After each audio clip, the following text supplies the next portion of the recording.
Prodi S1. Dan nama saya Asin Arif dari S1 dengan NIM 202561211012. Baik, di sini kami akan membahas materi mengenai kartel dengan kasus yaitu kartel minyak goreng.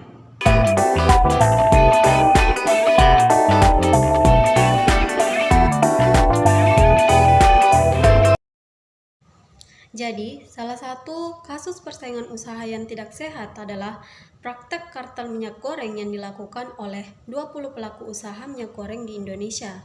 Mereka terbukti melakukan kartel harga karena melanggar pasal 4, pasal 5, dan pasal 11 Undang-Undang Nomor 5 Tahun 1999 yang terdapat dalam putusan KPPU Nomor 24/KPPU/I/2009. Praktek kartel tersebut mengakibatkan adanya kerugian yang diderita oleh masyarakat. Kerugian itu sebesar Rp1.270.000.000 untuk produk minyak goreng kemasan bermerek dan Rp374.300.000.000 untuk produk minyak goreng curah. Berikut adalah nama-nama perusahaan yang melakukan kartel minyak goreng, baik itu curah maupun kemasan.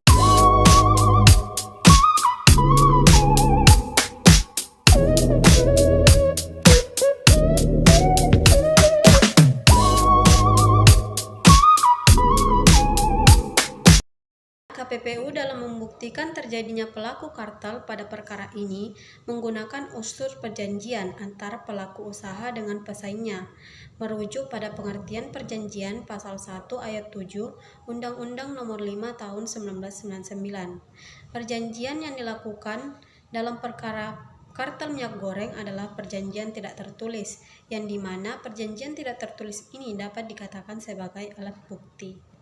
Majelis Komisi membuktikan terjadinya kartel dengan menggunakan alat bukti tidak langsung ini, yaitu pertama, bukti komunikasi, yaitu berupa adanya pertemuan dan komunikasi antara pesaing pada 29 Februari 2008, meskipun tidak terdapat substansi dari pertemuan tersebut, dan pertemuan 9 Februari 2009 yang membahas mengenai harga, kapasitas, produksi, dan struktur biaya produksi.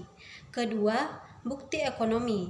Ada dua bukti ekonomi, yaitu struktur dan perilaku.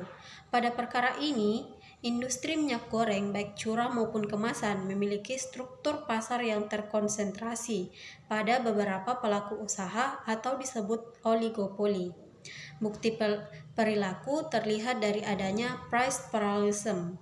Kedua, visitating price yang dilakukan melalui price signaling dalam kegiatan promosi dalam waktu yang tidak bersamaan, serta pertemuan-pertemuan atau komunikasi antar pesaing melalui asosiasi.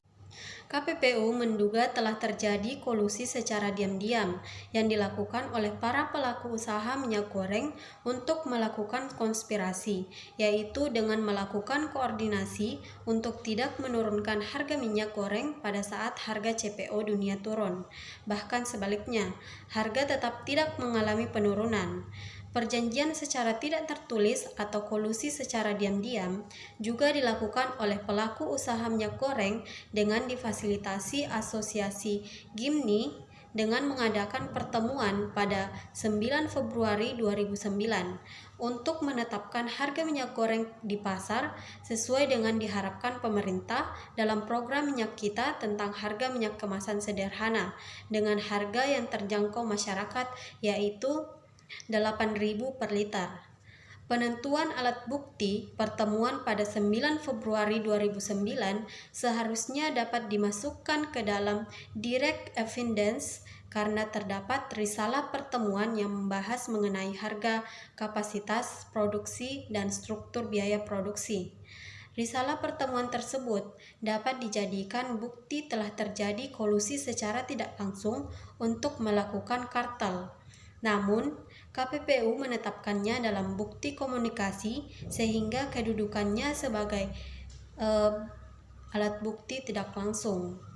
Peraturan tentang kartel tersebar dalam berbagai pasal di Undang-Undang Nomor 5 Tahun 1999 tentang larangan praktek monopoli dan persaingan usaha tidak sehat. Undang-Undang Nomor 5 Tahun 1999 seperti Pasal 5 tentang kartel atau price tentang kartel wilayah dan Pasal 11 tentang kartel produksi dan pemasaran. Menurut Pasal 35 huruf A Undang-Undang Nomor 5 Tahun, jika pelaku usaha melanggar Pasal 4 sampai dengan Pasal 16, maka KPPU akan melakukan penilaian terhadap perjanjian yang dapat mengakibatkan terjadinya praktek monopoli atau persaingan usaha tidak sehat. Nah, berdasarkan pasal tersebut, jika pelaku usaha terindikasi melakukan kartel, maka yang harus dilakukan KPPU adalah perjanjian. Putusan KPPU tersebut sayangnya ditolak oleh Pengadilan Negeri setelah melalui pengajuan kasus. Mahkamah Agung juga menolak putusan KPPU atas keberatan yang dilakukan 20 produsen minyak goreng yang menjadi terlapor di Pengadilan Negeri dan Mahkamah Agung. Menolak putusan KPPU karena terkait dengan syarat material yang tidak terpenuhi oleh penggugat KPPU. Terkait hal ini, pembuktian kartel yang dapat dalam Pasal 11 Undang-Undang Nomor 5 Tahun 1999 menggunakan pendekatan rule of reason, di mana suatu perjanjian kartel baru dapat dikatakan melanggar peraturan perundang-undangan apabila kartel tersebut terdapat mengakibatkan adanya kerugian membuat persaingan usaha menjadi tidak sehat. Selain menggunakan alat bukti langsung dalam pembuktian pendekatan rule of reason, untuk menggunakan indirect evidence atau alat bukti tidak langsung, yaitu analisis ekonomi dan pembuktian komunikasi. Akan tetapi, hukum acara di Pengadilan Negeri Mahkamah Agung tidak mengenal adanya pembuktian ekonomi berdasarkan informasi yang disampaikan perwakilan perusahaan. Migor Pengadilan Negeri membatalkan putusan KPPU sebagaimana tertuang dalam putusan nomor 5 tahun